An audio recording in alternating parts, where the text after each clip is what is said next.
I'd like to welcome everyone to the July Elizabethton Board of Education meeting.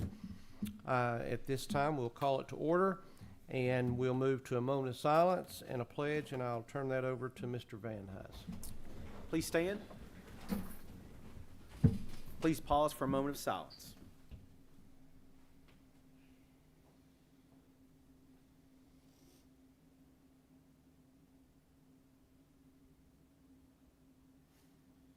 Thank you.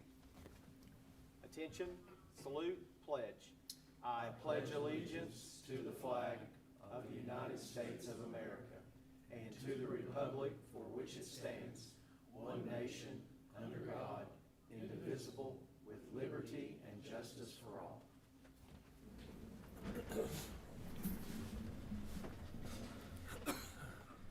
It's time to approve the consent agenda and the regular agenda. Can I get a motion to approve? Motion. I'll take that in a second. Second. Okay, either one. All right, any questions about anything? Anything need to be moved? All right, the items to approve consent agenda and regular agenda. All those in favor, please say aye. Aye. Any opposed? And there are none. We had no one asked to speak during time for citizens to speak. And unusually, we don't have special recognitions. Hard to get young people and things like that together in the summer, so we look forward to getting that back going, hopefully, in August. So we'll move on now to the director's update. Mr. Van Hise. Thank you, Mr. Pless. Again, we're in the final about a month and a half of construction on the Dave Ryder Center for Athletic Performance. Things continue to move along there, doing lots of work inside with rough-in and items like that. If you've been by down there, you've noticed that just about all the exterior walls are up. We should be approaching some, you should be seeing a lot of site work in the next week or two in preparation for new paving and things like that, as well as installation of the turf and the gym floor. All those things should be coming very soon. But our fundraising continues to go well there. The athletic department, we've had many people across the community that have stepped up and made donations to try to help fund the equipment to go in the facility, so we're very appreciative of them. And again, if you've seen any on social media, you've seen some of those reports and thank yous. We've had several sports teams that their athletic, their parent organizations have helped on that, so that's just been great to see how the communities come together and stepped up on that. So just want to say thank you to them. As you may have seen in the news last week, preliminary testing results have been very favorable for the system. Again, that just demonstrates all the hard work and dedication of our teaching staff and just really everyone in the school system, as well as the hard work our students have done. You think of the issues we had, challenges with the flood last year, and on top of all that, to see our district perform the way they did is just a real testament to all of them. There's always room to grow. We're not going to sit back on our laurels and just think we've arrived. We're going to celebrate the successes, but we're also going to continue to push forward with that continuous improvement mindset. So we'll put some things together and hopefully have a presentation for you at the August meeting, so you can see a little more detail on that. As you can imagine, tons of progress and movement toward preparing for the next school year. We're about 3 weeks away, a little less than 3 weeks away from opening in service on Monday, August 4th. So again, just a few calendar items I wanted to draw your attention to. Obviously, several of us will be attending the TSBA Summer Law Institute. That begins, of course, Friday. Most of us are going down Thursday night to be ready for that start on Friday morning. The Back to School Bash on Tuesday, July the 29th at EHS. That's from 6 p.m. to 8 p.m. Again, I want to encourage you to try to come to that. You'll leave it won't be time wasted. You'll be very impressed with everything that goes on there and the things that we're able to offer to our students. And then again, as I mentioned before, our opening in service for the 25-26 school year will be on Monday, August the 4th. We'll start serving lunch at 11:30, and then once everyone's had a chance to eat lunch, we'll slide into the gym at the high school and we'll do our opening in service presentation. So I hope that you can come to that, enjoy and join us for lunch, and then stay.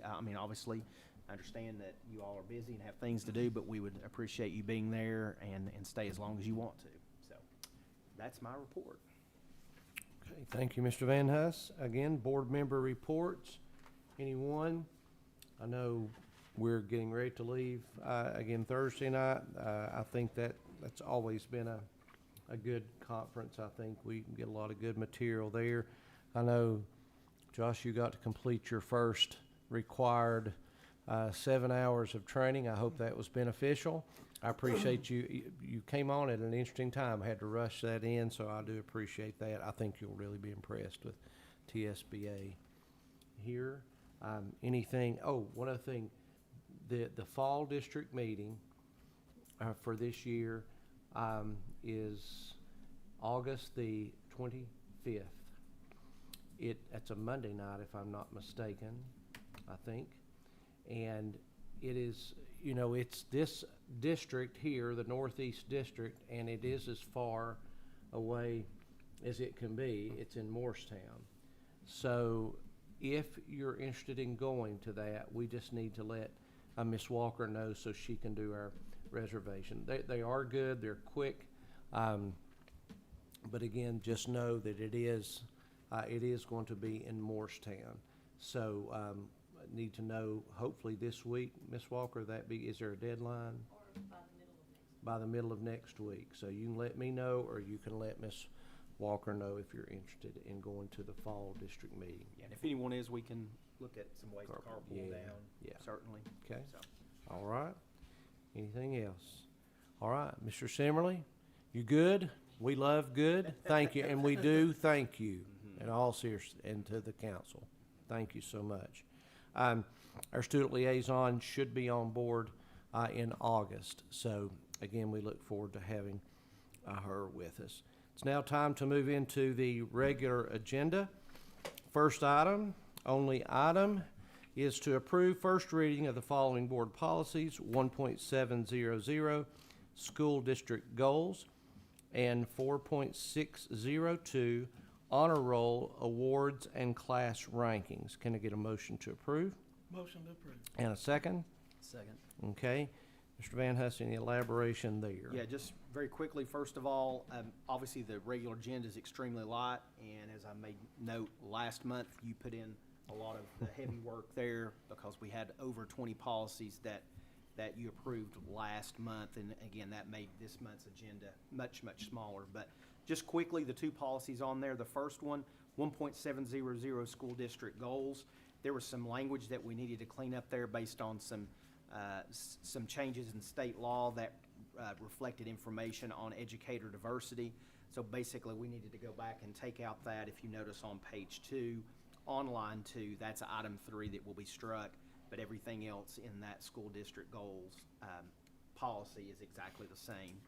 And then as far as the honor roll awards and class ranking, if you notice on line 3 there, it talks about the student grades that will be utilized to calculate all of these different honors and rankings and things like that.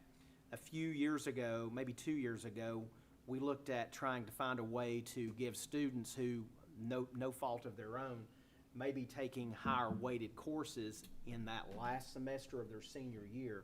We were trying to find some way to give them credit for that. Again, they don't make up their schedule. The Skyward, our student management system, generates a schedule for the students. So it may be that, like for instance, if Mr. Pless and I are both seniors, he may have honors English first semester his senior year, and I may have it second semester. That course will have weighted points for him, so his GPA could potentially be larger than mine.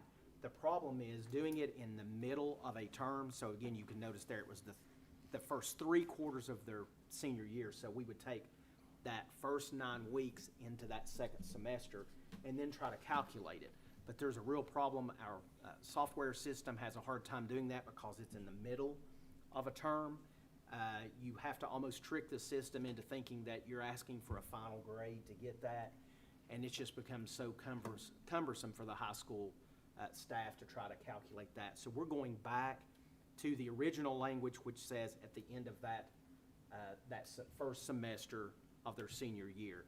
And in talking with other districts around the area, They all have, this is in line with what they do. We all understand that, again, there are some nuances there. There's no way, in essence, to make it completely and totally equitable to everyone, unless you wait till the end of the school year, till the end of their senior year, you run grades, and then you see where people are. But that wouldn't allow us to do honors banquet and all of those type things. So, in essence, it really doesn't matter when you think about class rank and the Latin system that we have. We're going to recognize those individuals before the school year's over. So there's an assumption there that the student's not going to do anything for that to lower. But at the end of the day, once all the grades are finished at the end of the school year and that's calculated, whatever that generates will be, which category they're in. But in order for us, again, to be able to honor them, you can imagine that would be virtually impossible after the school year's over.